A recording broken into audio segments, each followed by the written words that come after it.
Welcome my friends to another Alliteration Gaming video. Today I've got Darryl Maniego with me to go ahead and profile their second place contender, Tsuyu Asui, aka Froppy, deck profile under the water symbol. Darryl, take it away.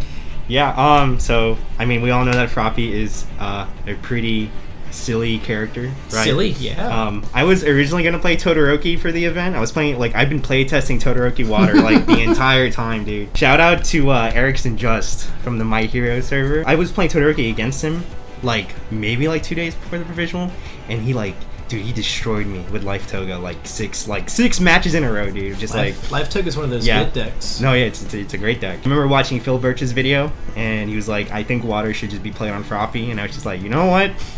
I'm just gonna play Froppy. So I exchanged 10 cards from my Todoroki deck, and I put Tsuyu on top of it, and it worked. You know, so I guess we'll start with the attacks, right? Yeah, absolutely. So obviously for Frog Kick, we all know how silly this card is, right? It's a 2 low for 5, right? So it's really easy to block, but people want to block it because, like, you know, of course, your next attack's gonna get +3 speed, right? So everyone wants to block this. No one wants to just take 5 damage. If you don't know like all the defense tricks with it, whenever you're on defense, right, you can block with the Frog Kick, and then it's a high block, so you know there are a lot of good high attacks in the game, right? You can block with the Frog Kick. You can enhance to kick this out of the card pool, and then you can use the ready effect on your opponent's turn. So there's some cool like defense tricks you can do with it. So I mean, it's a necessary card. It's a kick, so it doesn't count towards Frigid, but like the card's so good that like you just want to run it anywhere. Yeah, it's like we're the one exception for sure. It's just such a good bait, right? Like it just baits a block and then like cool tongue whip. Okay, so there was 3 Ice Storm in the main. Oh. I kind of wanted to play 4, but like I wanted the deck to be more like offense oriented than like defense oriented, and it's a water deck, so the defense is going to be like stellar, like no matter what, you know what I mean? So this card's good. It was like the only way, like it was the one of 2 ways I was able to use momentum in the tournament. So sometimes I would just give this +3 speed, and then or +3 damage, and then +2 speed. Then it's like 6 low for 7. It's like it's really good, and it's breaker too. It's like the card's just, it's solid. It kind of speaks for itself. Then we have the 3 tongue smacks. Best friend smack. Yeah, the best friend smack. Yeah. Tell me why this is the best flow card in the game. Why it's the best flow card in the game? I'm gonna be honest. Like my list was not testing very well at all until I put these cards in. The 3 tongue smack. It's just a solid. It's got solid stats, and Froppy 6 high for 6. You know.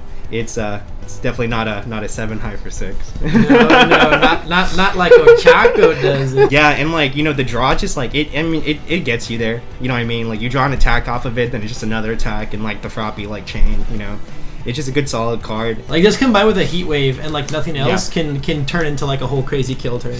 Like you can certainly like whoops into kill turns with it.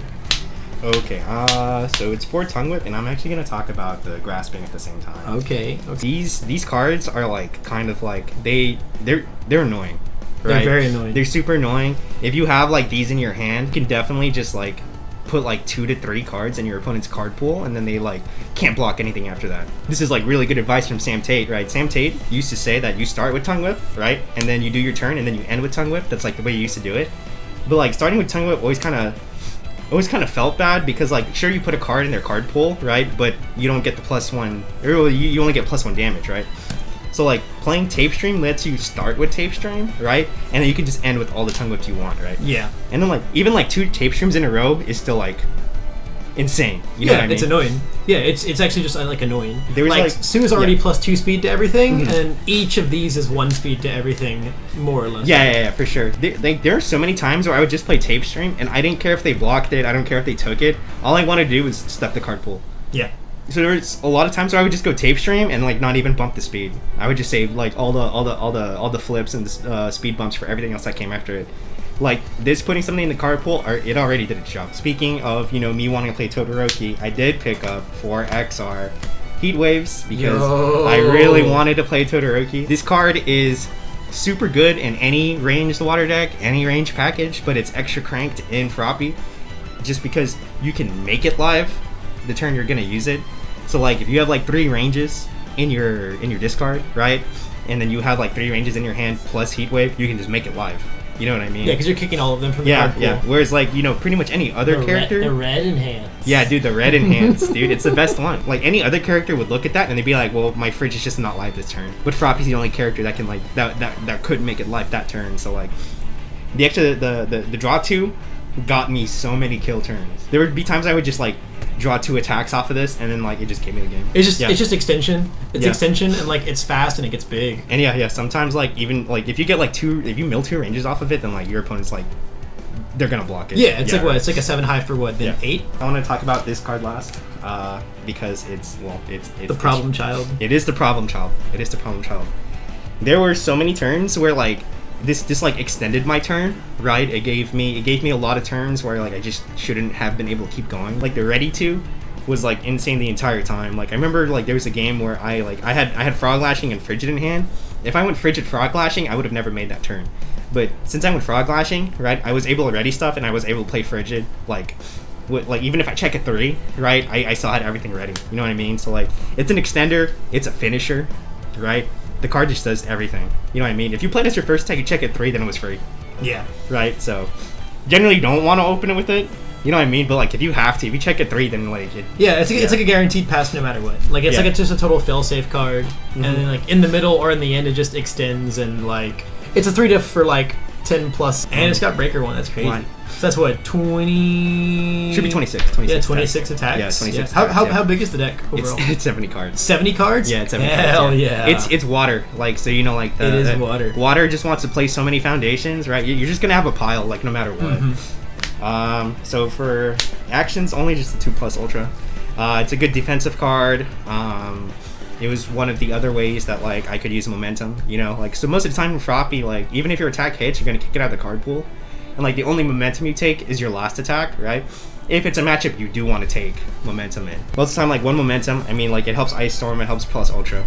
That's it. I mean, plus Ultra is a great card. Yeah, I mean, it just saves bacon. Yeah, and I mean, a deck with Wall Cling, like it's just a free, and it's tape. Just like a, there's tape. In Wall Cling and tape. It's just a free answer to any bomb that they have, whatever. No, yeah, for sure. I had the 4 Desperate Times. It's a solid card. It's really good against Toga early. Late game Toga does nothing. Yeah, like I'll commit one of my 19 foundations. Yeah, it just does nothing. It's all right. The card's good. I mean, it's a 0. It's a high 0 with an off zone block. Yeah, it's good. So 2 surviving the final just to have more zeros. You know. I mean, it's a good card. -1 speed's nothing to laugh at. It's good. I mean, the card speaks for itself. They're like solid 0 with an off zone. The 4 gotcha. Its main application is a low block. It's some kind of stun resistance. It's not great stun resistance, but it is some stun resistance. Yeah, I mean, it's just gotcha, right? Everyone knows what gotcha does, except Andrew Holder. I played 1 struggling with study. It was really good. You could like block with plus Ultra. You could block with like Ice Storm. And then if they kept attacking you, you could just pick it back up. It was really good.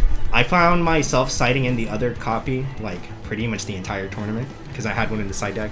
So I would definitely like if you want to play like Water Froppy, I would definitely just bump that card up. Yeah. This card's like crazy. As a 1-of, that feels super wild. This card is very, very powerful. Yeah, no. I wish I'd played more copies of it. I really do. No, observant student. The best part about this card is the art. I rarely use the flip to like look at the top card of my deck. It's a 1 low block, so that's really good. The Deadlock Enhance did come in handy. I remember using the Deadlock to like pick up Ice Storms to block. The fact that it's just a commit is so sick. Yeah. And you can use it defensively in Froppy is like crazy. No, yeah, it's good. So strong. So like, yeah, no, like seriously, against the Ochako, like I had like 20 foundations out. And like that's not even an exaggeration. Like I had like pretty much like a third of my deck out on the board because I just kept building until I drew a 7 attack hand. And then eventually he slung like 8 attacks at me. I blocked everything. Like I used Observant Student because he was also in Deadlock to pick up like to pick up Ice Storm. I just kept blocking. Then my turn, I just killed him because I was able to pick up stuff for offense too. Yep. Yeah. Most of the time, I was just flipping it to ready Froppy. But I still think it's necessary. It's a spam and Froppy, so most of the time it's just gonna get flipped, but it does have pretty relevant text sometimes. Only 2 tapes. Yeah, it was to make space for amphibious, because like my Todoroki deck played 4 ice gliding and 4 tape, so I took 2 of each out for 4 amphibious. Right. Yeah, that's pretty much it. It's a good card. It's a good defensive card. Makes mid slower, turns things into mid, so you can block with plus ultra. 2 ice gliding. This card's awesome. I mean, it's just solid speed reduction, -2. Then if you block it, then the next one gets -1. You can use it on your own attacks to make them faster. There's like a few times where I went like ice gliding and like commit ice gliding -2 speed, and then I would block with frog kick. The next attack, I would like kick the frog kick, ready ice gliding, and then just use it again. Yeah. Yeah, it's good. I mean, it's just some of the best speed reduction on a spam. Yeah, the card's just like really good. For amphibious, the card just speaks for itself. You just kick something out with Froppy, then you get free readies. You know what I mean? And then like, there's a lot of times where I would like use the ready effect since it's 1 per turn, and I would just flip it to ready Froppy. Yeah, You know? I mean, it's 4 foundations. Yeah, it's 4 foundations on a spam. The card's nuts. A singular copy of Self-Assured. The singular Self-Assured. Yeah, I think one is like the best. Like I don't know. I think like if you're playing like a range water deck, you should play at least one. You know, it helps you cover zones that aren't in your hand, right? And then like when you really need it, it helps you draw cards. There was one time I drew like 4 cards off that thing, and I drew like 3 attacks. So like, it got me there. Or like just make things mid and then block them with like plus ultras and ice storms. Yeah. Then we have the 2 irrefutable. I feel like. I mean, the card's also self-explanatory. You can use it, you can remove it to seal whatever you want. It's just a good utility card. Because like most of the good water stuff also has like air and or life on it, so... 2 first villain encounter. I also feel like this is just like, you know, a very good utility card in water, right? With Froppy, you can use the effect to give your thing 1/1, and then your next range gets -1 difficulty, and then you can just flip it to ready Froppy. There were some times where I used it, and then I like kicked frog kick out of the card pool to ready it. I mean, the card's generically good. The Deadlock Enhance is really, really good. Yeah, it's like one of the best deadlocks in the game. Yeah. The Deadlock Enhance is like insanely good. There is 2 frozen in the deck, and like, so like this card most of the time was only good as a 2 high block. If you're playing against like life, and then you're destroying your foundations to commit their foundations for a turn, right? They still block like crazy. You know what I mean? Like, the only application where like this was like insane was if like my opponent like overextended, right, and it just punished them for overextending. Yeah, because then you can eventually commit their release or something and get them down to that eventually. Yeah, that was about it. I found myself citing out that card a lot. Yeah, it's just kind of like a nice like win more card, right? Like you build it, then it sits there until you're like, okay, I have to win this turn no matter what. So then you just, you know, Hail Mary it. It's like the only card that does get mana deadlock. True. But like, I mean, like, I don't know, like I kind of want to cut it, but at the same time, it's like it kind of feels necessary sometimes. But I did cite it out a lot. Yeah, it's like a win more card, but sometimes it's a card that's like the sole reason you win a game. Oh yeah. So it's like kind of it's kind of hard. There's 3 creepy in the main deck. Card's nuts, right? If you're playing against a long string deck, then and you have 2 of those out. I mean, if you're playing against any deck. Yeah, this and you have 2 of these out. Oppressive. Yeah. Multiple creepies is extremely oppressive. Yeah, it just kind of controls the game plan, or it just kind of controls the game state. You know what I mean? And then like, if you popped off with like, you know, Tape Stream and Tongue Whip, then you can use it offensively, right? Like there was one time I went creepy and then kicked frog kick ready creepy. Yep. Right. They had like 3 cards in their card pool. The card's nuts, right? Absolutely. I had 3 Faith Shield in the main. I really wanted to play 4, but like, there's just space issues, and I felt like 3 was going to do the job. If I needed one, I would decide on the 4th one, right? It's going to lose a lot of its utility now that Stadium is legal, and especially in Froppy. If Froppy is playing Stadium, because like Faith Shield is one of the best ways to like stop Froppy from like doing her turn, right? But now if they have Stadium, your Faith Shield is like useless. They're just gonna discard it from the card pool before you can use the response, right? Brings in a teeny bit of interaction with the card, but regardless, it's still Faith Shield. Yeah, I played 4 Wall Cling. I maxed Wall Cling over Faith Shield just because Wall Cling just it's a lot more applicable in like a lot of situations. You can Wall Cling a Tape Swing, because most people that play Tape Swing is just they're gonna end it on a mid whenever they're doing like all their momentum tricks, right? It's good against every throw. You don't have to use a +3 modifier to block with it. Yeah, it's just more versatile. It's an actual foundation on the board that counts towards your flip stuff. Yeah. interacts with your ice storms and your Yeah. plus ultra blocks. And I'm a 7-hander, so like throws extra good against 7-handers. They big scary. Yeah. Do rescue completed. This is a very generically good card. -2 speed for 1 foundation is insane. It also helps you extend turns. Like you destroyed already 2 face downs, and then you can like drop a frog lashing for a bunch of damage. Yeah. Right, This card just does a lot of work. Yeah, just for sure. Just -2 speed on everything, or well, like for a -1 overall. Yeah. Right. Yeah. And it's got a great off-zone block. 2 sticky balls. Sticky balls. I started with 4, then I went down to 3, then I went down to 2. I don't think I'd ever play less than 2, right? I think Froppy could get away with playing 2. I think most other like ranged water decks need to play like 3. You know, you flip it, put something in their card pool, ice storm them, and then that's their turn. The old Bromley special. Yeah, right. Yeah. That is the main deck. It is 70 cards. It's a pile. You just want to run so many foundations, and Froppy being a 7-hander and having like a ton of card draw, right? Can play more attack. So that's why it's like very like attack heavy. Like, especially like your overall game plan, like the inclusion of the tape stream and then stuff that supports it makes a lot of sense. Yeah. Tape stream was such a wild addition to the deck, especially since it's ranged. You know, it is like, ranged. Do you want to talk about your sideboard? Yeah. I had the other struggling with studies in the sideboard, and I sided this in pretty much every round. The other first villain encounter, I did this card. It was for the deadlock mainly. So if my opponent was like going to deadlock, I would side this in. I also sided in if I needed more high blocks. 2, making a stand. I know like some people play. What is it? What's their plan? In this deck, I didn't want to get rid of my momentum if I knew I could keep it, right? Because I wanted to use it for plus ultra or ice storm. So like, I don't know. I feel like things that like only hurt your opponent are like better. So I decided to play Making Stand. It also has Todoroki on it. The 4th, creepy. The Almighty. Yep. If someone was playing a long string deck, then you just side it in.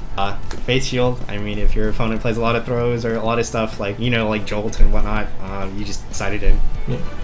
The 4th Ice Storm. If you think you need another break or 2 block, then you just side it in. I usually took out a Tongue Smack for it. I know, Blasphemy. I know. Blasphemy. Birch. They got to you. They got to you. 2 Tape Toss if I felt like the only way I was going to reach someone was through throws. So. It's also like one of the best deadlocks in the game. Oh, yeah, for sure. So, Yeah. like, I played against 2 Life Togas on the way up, and they both sided into Ochako 1 for game 2. I did 2-0 both of them. I would side this in against, like, Toga, but then, like, they'd go to Ochako, so, like, that game plan kind of went out the window. And also, like, against Life, dude, they usually have so much stuff that, like, the throw's not gonna matter. Like, the way you beat Life is by, like, eventually out-resourcing them. Yeah, right? Rather than like chipping at them. Yeah, if you're gonna play throws against Life, it's better just go like either all or nothing. Yeah. Because if you meet in the middle, they're never gonna find value because they're just gonna have the occasional face shield, like the occasional wall cling. Yeah, right? I mean they can play 4 face shield, they can play 4 wall cling, right? I do the same thing. They filter right? so much that it's so easy to find them. Yeah, so like like siding and throws against Toga is like not as like cool as you think. Yeah, it's not as like the workaround as you'd think. Yeah. And then I played Toru. Toru sucks with this deck. Seriously, Toru like look at all the attacks, and then like none of them have any synergy with that character. Yeah, I don't want to flash any of these attacks. It's gonna sound a little scummy, okay, but that character you use it to time people out. That's pretty much what happens. Or if it's like a matchup like Nomu, right, where it like really hurts them or just turns off their character, then you side in Toru. But like most of the time, you just want to stay as Froppy. Like even Toru into Froppy feels bad.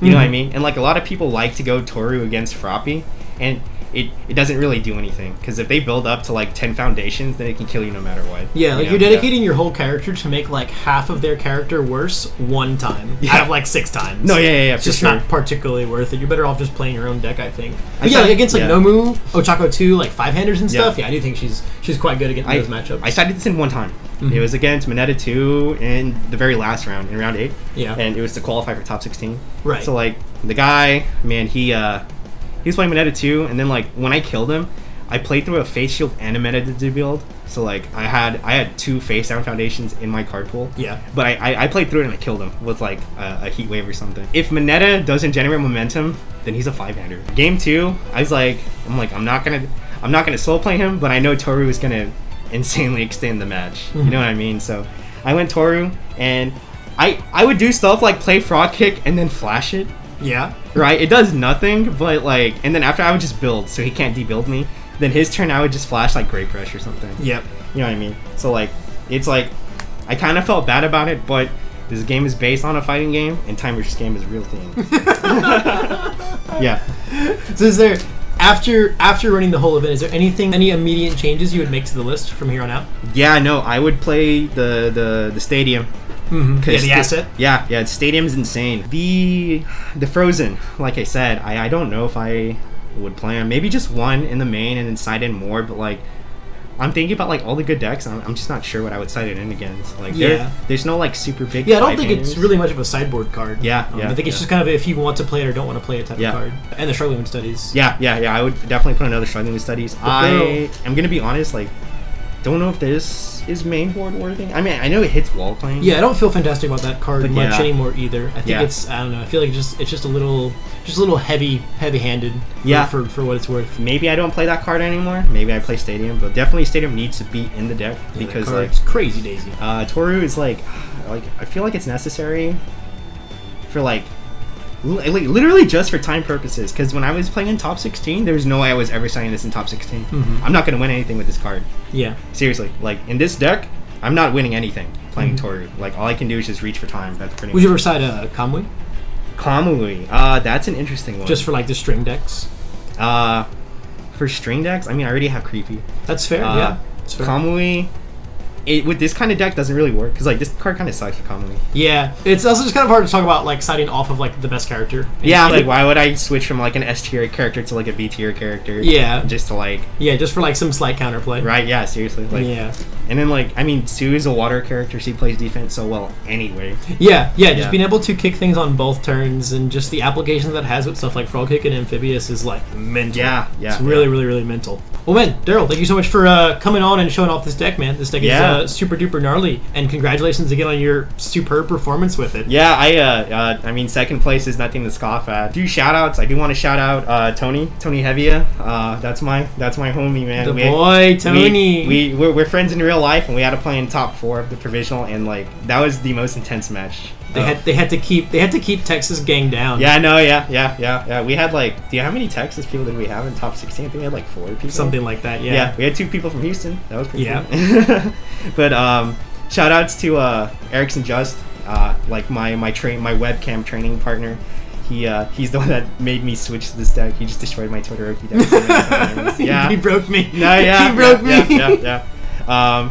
You know, Phil Birch, of course, for convincing me to play the deck too. I watched this video. Unfun stuff. Unfun. Yeah, hey, Wealthy Aspirations. Coupon code. Yeah, coupon code Wealthy Aspirations. Shout outs to Jose N. I don't know how to say his last name. His last name is Jose. His first name is executive producer. Okay, yeah, Jose, executive producer. Shout outs. First time I played Jose, it was in the provisional, like right after Omaha. I was playing Eric Kamui, and he was playing Water Froppy, and we had like one of the best matches I've ever played, right?